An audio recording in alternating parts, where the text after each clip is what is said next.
தேமுதிக especially எதிர்பார்த்தது தமிழ்நாடு முழுக்க கிராமம் வாரியாக பாதிக்கப்பட்டிருக்கிற பெண்களுக்கு 100 நாள் வேலை வாய்ப்பு திட்டம். அதுதான் வெரி வெரி வெரி இம்பார்ட்டன்ட். அந்த 100 நாள் வேலை வாய்ப்பு திட்டத்திற்கு எந்த அறிவிப்பும் இல்லை. அது இன்னைக்கு கட்சிக்கு அப்பாற்பட்டு அனைவருக்கும் சமமாக பகிர்ந்து தரப்படும் என்ற எந்த அறிவிப்புமே கிடையாது. 100 நாள் வேலை வாய்ப்பை நம்பி இருக்கும் எத்தனையோ கோடி பெண்களுக்கு அந்த அறிவிப்பு இல்லாதது எங்களை பொறுத்த வரைக்கும் மிகப்பெரிய ஒரு ஏமாற்றம். அதுக்கு அடுத்தது நம்ம பார்த்தோம்னா இன்னைக்கு நெல் கதிர்கள் விளைஞ்சி தமிழ்நாடு முழுக்க இன்னைக்கு அத கிடங்குகள் இல்லாம திறந்த வெளியில மூட்டை கணக்கில் அறிக்கை வைக்கப்பட்டிருக்கு. இதுக்கு நான் பலமுறை அறிக்கை கொடுத்திருக்கேன். நெல் கிடங்குகள் இன்னைக்கு பயிர் பண்ணி அதை கொண்டு வச்சு அது மழையில நனைஞ்சு முளை விட்டு அது நாசமாகுகின்ற நிலைமை தமிழ்நாடு முழுக்க இருக்கு. கடுமையாக நாங்க கண்டிக்கிறோம்.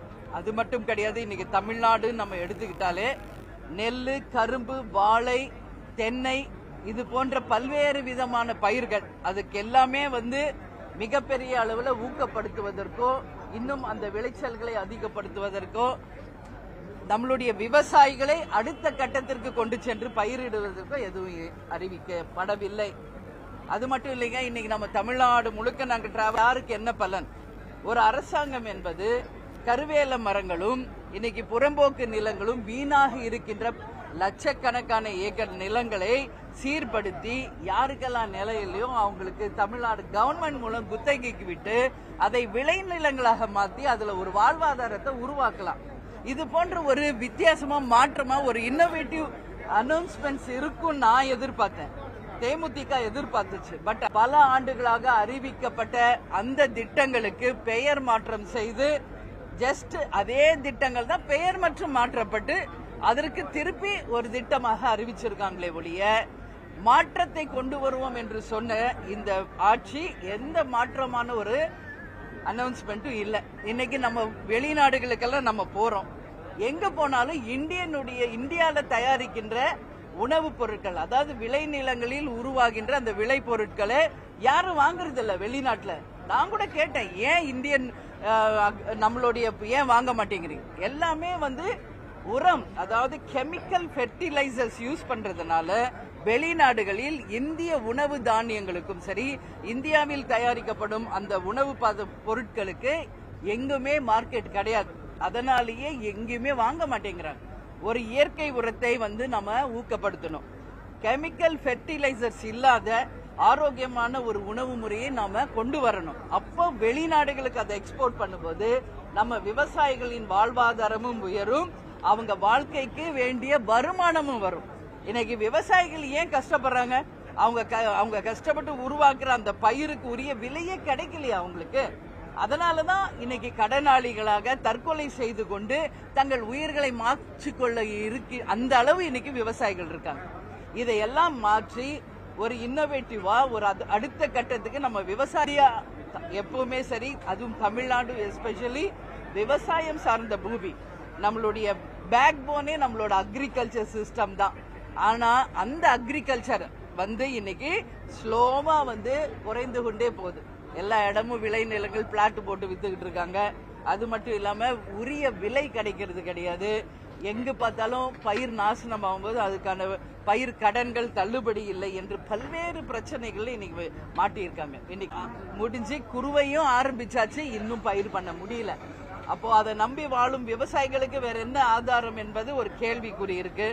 அது மாதிரி இது மாதிரி பல்வேறு விஷயங்கள் இன்னைக்கு அறிவிக்கப்படல.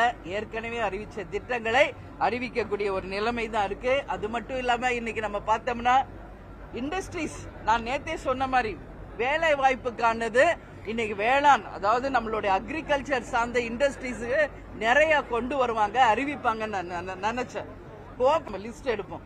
அது சுகர் ஃபேக்டரிஸா இருக்கட்டும், டெக்ஸ்டைல் இண்டஸ்ட்ரீஸா இருக்கட்டும், அதே போல இன்னைக்கு மரவள்ளி கிழங்கு, சோளம், இது மாதிரி அக்ரிகல்ச்சர் சார்ந்து எத்தனையோ இண்டஸ்ட்ரீஸ் இன்னைக்கு நலிவுட்டு இருக்கு.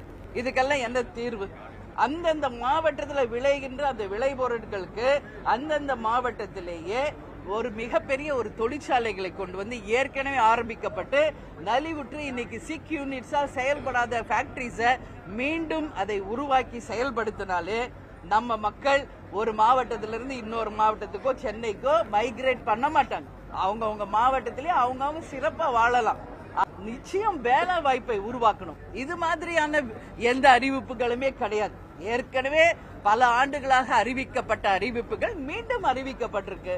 இதனால் எந்த மாற்றமோ எந்த விதமான வித்தியாசமான ஒரு பட்ஜெட்டாக எங்களால பார்க்க முடியவில்லை. வாசிச்சிருக்காங்க, நியூஸ் பேப்பர்ல வாசிக்கிற மாதிரி வாசிச்சிருக்காங்க. இன்னைக்கு இது வெறும் நம் சொல்லாக தான் எடுத்துக்கொள்ள முடியும். இது என்றைக்கு செயலாக்கம் பெற்று ஒதுக்கப்பட்ட கோடிகள் மக்களை போய் சேர்ந்து அதனால் எப்ப மக்கள் பெனிஃபிட் ஆறாங்களோ அன்னைக்கு நீங்க கேளுங்க இந்த ஆட்சிக்கு நம்ம எவ்வளவு மார்க் நம்ம தரலாம்னு அன்னைக்கு நான் சொல்றேன். இன்றைக்கு எந்த மார்க்கும் நம்ம சொல்ல முடியும். இருக்கிற தரிசு நிலங்கள் இன்னைக்கு வெறும் கருவேல மரங்கள் முளைத்து யாருக்குமே பலனளிக்காத நிலங்களா இருக்கு. இன்னைக்கு அடுத்த ஜென்மத்துல நான் விவசாய குடும்பத்துல பிறக்கணும்னு சொல்றாரு முதலமைச்சர். பாராட்டுக்கள், வாழ்த்துக்கள். நாங்கெல்லாம் விவசாய குடும்பத்துல பிறந்து விவசாயிகளாக இருந்துதான் இன்னைக்கு கேப்டன் மனைவியா தேமுதிகவின் பொதுச் செயலாளர் இங்க நிக்கிறேன். அது நாங்க மார்தட்டி பெருமையோட சொல்லுவோம் விவசாய குடும்பம். ஆனா நம்ம முதலமைச்சர் இப்ப என்ன சொல்றாரு, அடுத்த ஜென்மத்துல பிறக்கணுங்கிறார். அவர் நினைச்சா இப்ப அவர் முதல்வர், இந்த ஜென்மத்திலே அவர் இன்னும் சிறப்பா விவசாயிகளுக்கு செய்ய முடியுமே. கடவுள் என்னும் முதலாளி கண்டெடுத்த தொழிலாளி யாருன்னா விவசாயி தான். இன்னைக்கு எத்தனையோ டிபார்ட்மெண்ட்ல எவ்வளவோ நம்ம சம்பாதிக்கலாம். ஆனால் அந்த சாப்பாடு நம்ம சோத்துல கை வைக்கணும்னா அவங்க சேத்துல இறங்குனா தான் முடியும். அதற்கு என்ன வழி, அதை தான் நான் சொல்றேன். இன்னைக்கு கவர்மெண்ட் நினைச்சா எது வேணாலும் கொண்டு வர முடியும். வெளிநாட்டுல எல்லாம் இன்னைக்கு பல டன் இன்னைக்கு உற்பத்தி ஆகுது, தரமான உணவு உற்பத்தி ஆகுது. ஏன் நம்மளால பண்ண முடியல?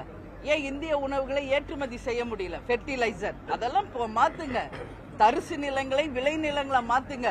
எத்தனையோ கோடி மக்கள் இன்னைக்கு விளை நிலங்கள் இல்லாம கஷ்டப்படுறாங்க. அவங்களுக்கெல்லாம் இந்த விளை நிலங்களை குத்தகைக்கு விடுங்க கவர்மெண்ட். ஆடு மாடு நீங்க இலவசமா தர்றீங்கன்றீங்க. இது ஏற்கனவே பல ஆண்டுகளா இருக்கிறதா, வரவேற்கிறோம்.